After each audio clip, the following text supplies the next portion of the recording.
ረመዳን ሲገባ የሰማይ በሮች ይከፈታሉ። ሰማይ ግዙፍ ዓለም ያንዱ ሰማይ ውፍረት 500 ዓመት ያሰዳል። ይህ በር ይከፈታል። የጀነት በሮች ይከፈታሉ። ሰባቱን ሰማይ አልፈህ የምታገኘው ግዙፍ ዓለም ጀነት ይባላል። እነዛ በሮች እንዲከፈቱ ይደረጋል። የጀሃነም በሮች እንዲዘጋ ይደረጋል። አላሁ ስብሓነሁ ወተዓላ መላእክቶችን ጀነትን እንዲያስውቧት ትእዛዝ ይሰጣል። ውቧ ጀነት ውበት ይጨመርላታል። ምናልባት እኮ ባሮቼ የዱንያን ስንክሳር አልፈው ወደ አንቺ በዚህ ረመዳን ሊመጡ ይችላሉና አስውቧት ይባላል። ረመዳን ላይ የኛ አመጋገብ ስርዓት ብቻ አይደለም የሚቀየር፣ ፍጥረት ዓለሙ ነው እንደ አዲስ የሚቀየር።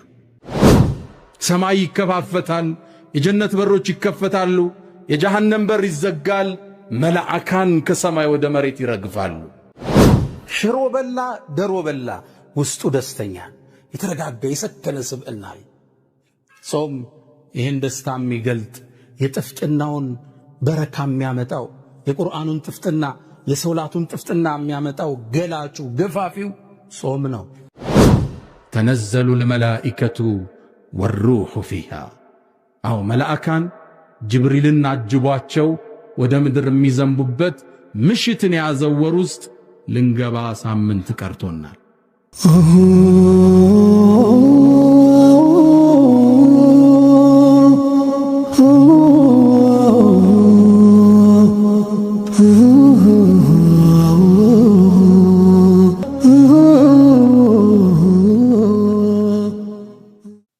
ውድ ምእመናን የተከበረ ወር ውስጥ አላህ አስገብቶናል። አልሐምዱሊላህ ረብል ዓለሚን።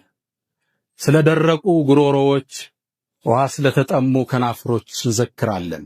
ስለ ጾም አላህ ዘንድ ትልቅ ዋጋ ስለተሰጠው የደረቁ ጉሮሮዎች የደረቁ ከናፍሮች በጾም ምክንያት ጠረናቸው የተቀየሩ አፎች አላህ ዘንድ ትልቅ ደረጃ አላቸው።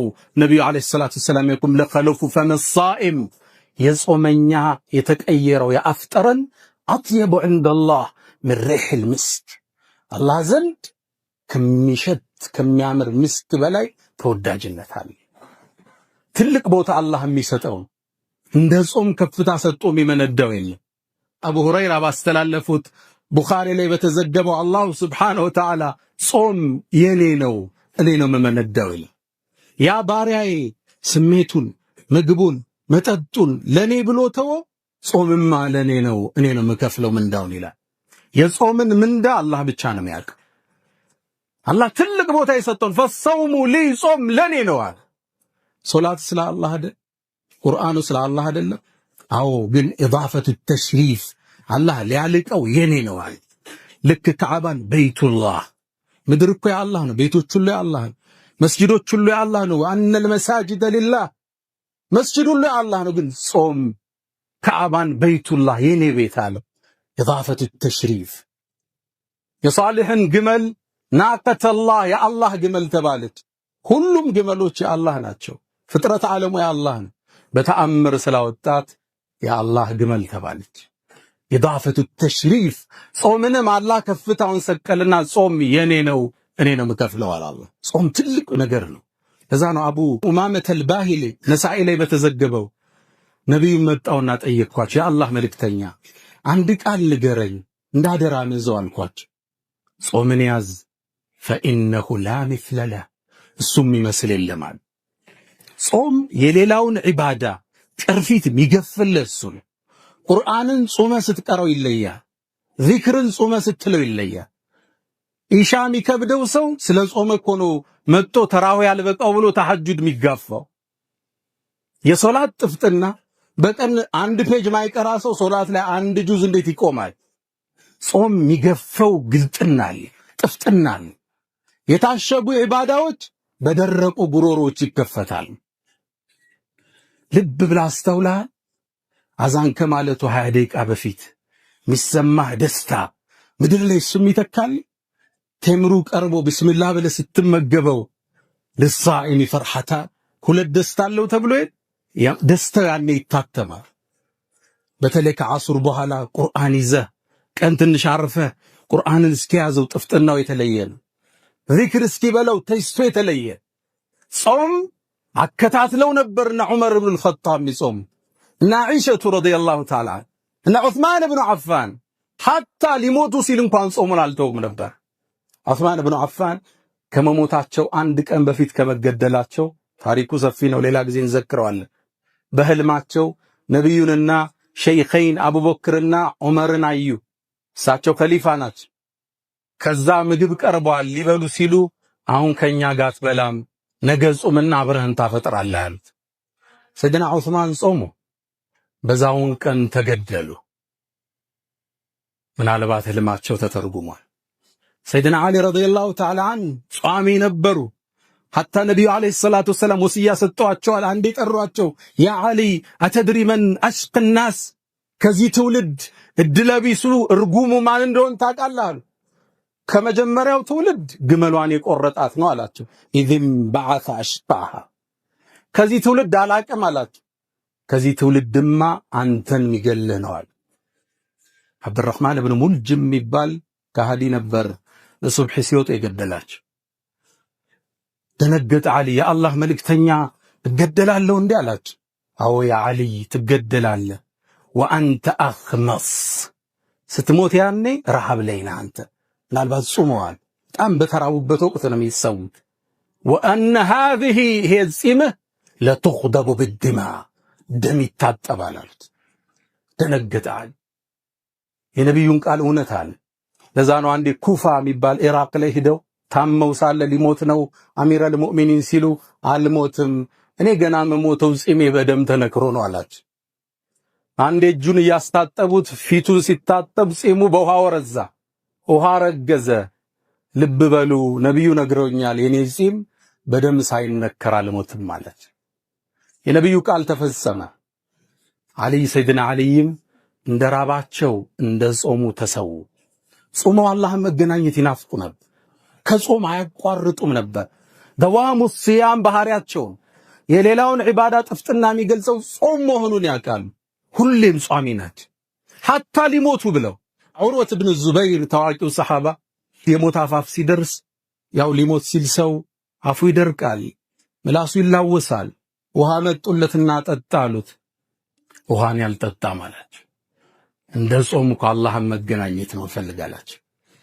ምክንያቱም ሐዲስ ላይ ኢማም አህመድ በተዘገበው ሼኽ አልባኒ ሰሒህ ባሊት ሐዲስ ላይ አንድ ሰው ለአላህ ብሎ ጾሞ ከሞተ ደኸለል ጀና ነው የሚለው ሐዲስ። ደኸለ ፊዕል ማዲ እንለዋለን፣ ገባ ይገባል አይደል? አላህ ነው የሚያስፈጥረው። ወሰቃሁም ረብሁም ሸራበን ጠሁራ። ነፊሰቱ ብንቱ ሐሰን የነቢዩ ዘርነች ታዋቂ ነፊሳ ብንቱል ሐሰን ብን ዘይድ ብን ዓሊ መስመሩ ወደዛ ነው። ዓቢድ ነበረች፣ ጿሚ ነበረች። የሞት አፋፍ ላይ ስትሆን እንዴ ያቃሰትሽ እኮ ነው ውሃ ጠጪ አሏት። ጾመኛ ነበረች። ጾምሽን ፍቻ አሏት። በጭራሽ አለች። አታውቁም እንደ እኔ 30 ዓመት ሙሉ አላህን በጾም እንዲወስደኝ ስለምነው ነበር፣ አሁን አፈጥራለሁ እንዴ አለቻቸው። ቁርአን መቅራት ጀመረች። መጨረሻ ላይ እየቀራች ከተበ ረቡኩም ዐላ ነፍሲሂ ረሕማ፣ የእናንተ ጌታም በነፍሱ ላይ እዝነትን ጻፈ የሚለው አንቀጽ ስትደርስ ሩሃ ወደ ሰማይ ተሻገረች። ጾምን መቶ አይፈልጉም ነበር። የጾምን ደረጃ ያውቃል። ጾመው ነው አላህን መገናኘት የሚፈልጉት፣ እሱ እንዲያስፈጠራቸው ነው የሚፈልጉ። ጾም ላሚስለ ለህ አምሳያ የለው። የዒባዳ ጥፍጥና የተዘጉም ባዎች የሚከፈቱት ስትጾም፣ የዱዓ ጥፍጥና እጅህን ሲነሳ የሚመጣ ሆድህ ባዶ ሆኖ አላህ ጋር ስትተሳሰር። ጾም ትርጉሙ ሌላ ነው። ለዛ ነው አቡ ሙሳ አልአሽዓሪ ምን ይላል? አላህ እኮ ይላል ለአላሁ መርፉዕ፣ ሐዲሱ መርፉዕ ነው ይላል። አላህ በነፍሱ ላይ ጻፈ ግዴታ። ምን ብሎ? ባሪያዬ እኮ ይላል በጣም ፀሐይ በሆነ ወቅት ላይ ለኔ ብሎ ጾሞ ጉሮሮ ደርቆ አላየውም። የውመል ቂያማ እኔ አጠጣሁት ቢሆን እንጂ ያኔ በጥም ሰው በሚንገላታበት ቀን ይላል አላህ ወሰቃሁም ረብሁም ሸራበን ጠሁራ፣ ያንተ ጌታም ጽድት ያለው መጠጥ አጠጣቸው ይላል የጀነትን ሰው። ኩሉ ወሽረቡ ሀኒአን ቢማ አስለፍቱም ፊል አያሚል ኻሊያ፣ ጾመኞቹ ሲሄዱ ብሉ ጠጡ ባሳለፋችሁት ጊዜ ይባላል። ዱንያ ላይ ከፍላችኋል ሂሳቡ፣ አሁን ደሞዛችሁን ሰጥ። ጾም ጥፍጥናው ሌላ ነው። ሐሰኑል በስሪ ረዲየላሁ ተዓላ ዐንሁ ባስተላለፉት ዘገባ ላይ አንድም ባሪያ ታሪክ ያነሳሉ። የውመል ቂያማ ጀነት ውስጥ ግባ ይባላል። የጀነት ዓለም ሌላ ዓለም ነው። ወንዞች ይፈሳሉ፣ አዕዋፋት ይዘምራሉ። የማር ወንዙ ጥግ ላይ ቁጭ እንዳለ ውብ ሑረል ዒን ትመጣለች። ውበቷ ማይለካ ቁንጅናዋ ጥግ የደረሰ ከፊቱ መጣ ትሰየማለች። ሚስቱ ነች። ታወራዋለች፣ መጠጥም ትሰጠዋለች። ይጠጣሉ፣ ይሳሳቃሉ፣ ፍቅር ይደራል። በወሬ መሃል አንድ ነገር ትለዋለች። አላህ ለምን እኔን እንደዳረ ታውቃለህ ትለዋለች። እንዴት ዳረኝ? አንዴ ጾሞ አላህ ተመለከተ። ዱንያ ላይ በጣም ውሃ ጥም ጠምቶ ነበር። ቀኑ ረዝሞብ ነበር። ስቃይ ተሰምቶ ነበር። ያኔ አላህ ወደ ምድር ተመልክቶ ለመላእክቶቹ ፎከረ። ባንተ የተነሳ ባሪያዬን እዩት፣ ስሜቱን፣ ምግቡን፣ መጠጡን ለኔ ብሎ ትቶ ይሰቃያል። እኔ ዘንድ ያለ ምንዳ ፈልጎ ነው። መስክሩ መላእክቶች፣ እኔ ምሬዋለሁ ይላል አላህ። ያኔ ምሮ እኔን ለሚስትነት አጨልህ ትለዋል። ያቺ ውብ ኮረዳ ሑረል ዒን ከአምሳል ሉኡል መክኑን የተዘጋ የተከደነ ሉል የምታበራ የምታምር ጸጉሯን ሸብ የምታረግበት መሐረብ ይላሉ ነብዩ ሰለላሁ ዐለይሂ ወሰለም ኸይሩን ሚነ ዱንያ ወማ ፊሃ። ዱንያና ዱንያ ከያዘችው ንብረት በላይ ይበልጣል። የጀነቷ ሑረል ዒን ወደ ዱንያ ብቅ ብትል ምድርና ሰማይ ታበራዋለች ይላሉ ነብዩ አለይሂ ሰላቱ ወሰለም። ያቺ የውበት ጥግ የቁንጅና ካስማ የሆነች ከጎኑ ቁጭ ብላ ጾመኛውን ታባብለዋለች። ጾም ደረጃው ትልቅ ነው። ረመዳን ጾም ለማመድበት መልካም አጋጣሚ ፈስተግፊሩ ፈጡባ ሊልሙስተግፊሪን።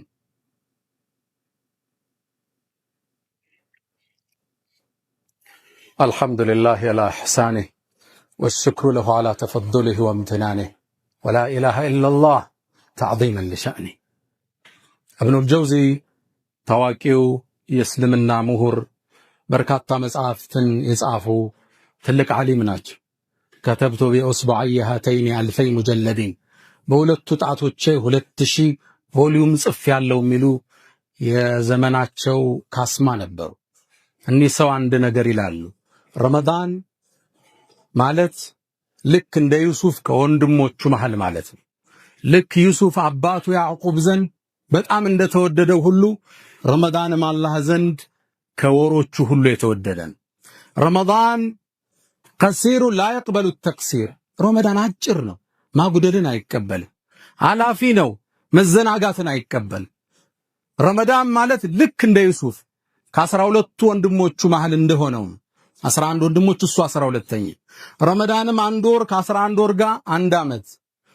ልክ ዩሱፍን ጉድጓድ ውስጥ ሊገሉት ጣሉት። እባካችሁ አትጣሉት፣ በርካሽ አትሽጡት፣ ተንከባከቡት፣ የውመል ቂያማ ሸፋዓ ይሆነናልና ይላሉ ኢብኑል ጀውዚ። ይዘነው እንድንወጣ የምፈልገው መልእክት ቁርአን ላይ አሳኢሁን ብሏቸዋል አላህ። ወደ አላህ የኮበለሉ የተጓዙ ቱሪስቶች ከነፍስያ ጣጣ ከስሜት አልፈው ወደ አርሕማን የተጓዙ በጉዟቸው ላይ ደስታን የሚያገኙ ማለት ነው። ስትጾም የደስታ ብርሃን ውስጥ ይንቦገቦጋ። እንደጾም የቁርአንን ጥፍጥና የሚያመጣ የለም። ኢብኑ ተይሚያ ረዲየላሁ ዐንሁ ምን ይላሉ? ኢነ ፊ ዱንያ ጀነተን፣ ዱንያ ላይ እኮ ጀነት አለች። መን ለም የድኹልሃ ያልገባት ፈለን የድኹለ ጀነተል አኺራ፣ የአኺራውን ጀነት አይገባም ይላሉ። የትኛውን ጀነት ነው አሏቸው? ቃል ጀነቱል ኢማን፣ የኢማን ጀነት አለ።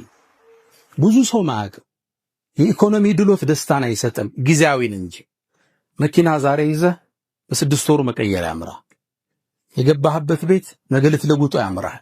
የሰራኸው ህንፃ ሌላ ነገር ያምራል። ደስታው ጊዜያዊ ነው፣ መረጋጋቱ ወቅታዊ። ትክክለኛ ደስታ ያለው ኢማን ውስጥ ነው። ጾም ውስጥ የሚገኝ ደስታ ነው። ቁርአን ውስጥ የሚገኝ ደስታ አለ። ዚክር ውስጥ የሚገኝ ደስታ አለ። መሳኪን አህል ዱንያ አሉ አንዱ ሰለፍ፣ የዱንያ ሰዎች ምስኪኖች ዱንያ ላይ ያለን ጣፋጩን ነገር ሳይቀምሱት ወጥቷት አሉ። ምንድነው ጣፋጩ ነገር አሏቸው? ሕቡላህ፣ አላህን መውደድ፣ ወልኡንሱ ቢህ፣ በሱ መረጋጋት፣ እሱም ማፍቀር፣ እሱም ማውሳት የዱንያ ዋናው ጥፍጥና ያለው እሱ ውስጥ ነው። ለዛ ነው ሰለፎቻችን ምን ይላሉ? እነዛ እኮ ነገስታቶች እኛ ያለንበትን ደስታ ቢያውቁ በሰይፍ ይጋደሉን ነበር ይላል። ውስጣቸው የሚያገኘውን እርካታ ነገስታቶች ቤተ መንግስት ውስጥ አያገኙት። ይሄም ቢያውቁ ኑሮ ይላሉ አገሩን ስልጣኑን እንደወሰዱት ይሄን ለመቀማት ይጋደሉን ነበር ይላል። ويقول بعض السلف كما في وابل الصيب ابن القيم እንደጠቀሱት አንዱ ምን ይላሉ? አንዳንዴ እኮ ይላሉ ልብ በሏል በቀልቤ የደስታ ስሜት ያልፋላል። ልቤ ስትዘል ስትነጥር በደስታ ይታወቀኛል። ታዲያም ብዬላለሁ አሉ የጀነት ሰዎች እኔ ባለውበት ደስታ ውስጥ ካሉ ታድለዋል ማለት ነው ላለዋል። ይገባችሁ ነው ቋንቋችሁ? من عمل صالحا من ذكر وأنثى وهو مؤمن فلنحيينه حياة طيبة እነዛ በእኛ ምንም ነብዩን የተከተሉ ቆንጆን ህይወት እናኖራቸዋለን አላሉ። ሐያተን ጠይብ ሽሮ በላ ደሮ በላ ውስጡ ደስተኛ የተረጋጋ የሰከነ ስብዕና